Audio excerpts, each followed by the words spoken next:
So the COVID-19 pandemic is causing a big impact in the Latin American and Caribbean area, particularly in those countries which are very much dependent on the US economy. For example, in Mexico, there is more than 1 million people who are being left with no job, and it's causing a lot of anxiety among the population.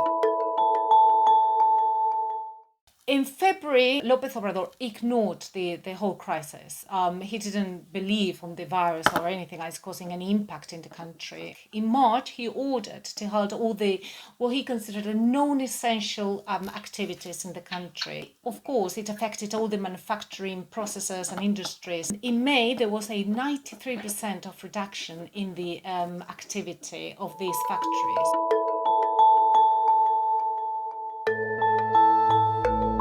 In the northern border in Mexico, there are more than 6,000 maquiladoras. The maquiladoras have those factories in Mexico that operate under special tariffs that have been agreed between Mexico and the United States.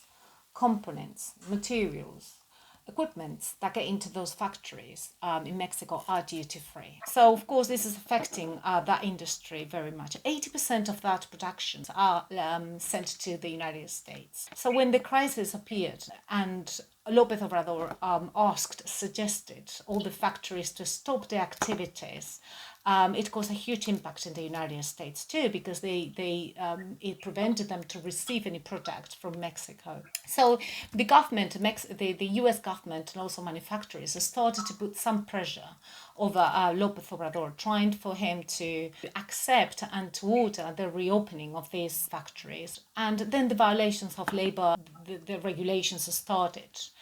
Because, of course, they had to decide, the Mexican government had to decide whether to prioritize the economy of the country or prioritize the health of the people. Ultimately, the decision to leave the factories open or close them depends on the local government, and they will be looking at the impact of the COVID in the cities. Now, what we face here is a sort of lack of information or contradictory information about the number of people affected by the pandemic. So there is no clear direction on what to do. When López Obrador asked the maquiladoras to close, there were many factories that it's been reported that didn't close. They stayed open. They asked their workers to come back to work and threatened their workers to be dismissed if they didn't resume. It's been also reported that the salaries have been cut between 25 and 50%. That many workers have been asked to sign their voluntary redundancies. Some of them have felt sick and they've been ignored. They've not been listened to. So there've been quite a lot of breaches of contracts. The labor lawyer, Susana Prieto, she's been making a huge work trying to inform people in the maquiladora that they needed to sign anything. They increase their working hours or put their lives on risk in order to protect their jobs. She reported that only 50 out of 320 factories have closed.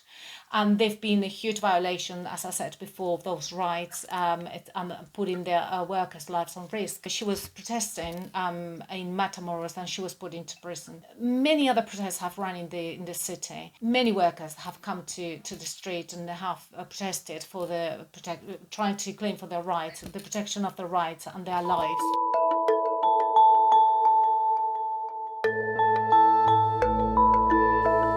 I think this is a good opportunity for the government, for the Mexican government, to revise the situation and the labor conditions under which the maquiladora workers are living in the Mexico border. And it's a good opportunity for a president like AMLO to make a move and protect one of the most vulnerable groups of people in the country, these workers, to protect their lives while contributing to the economy of the country.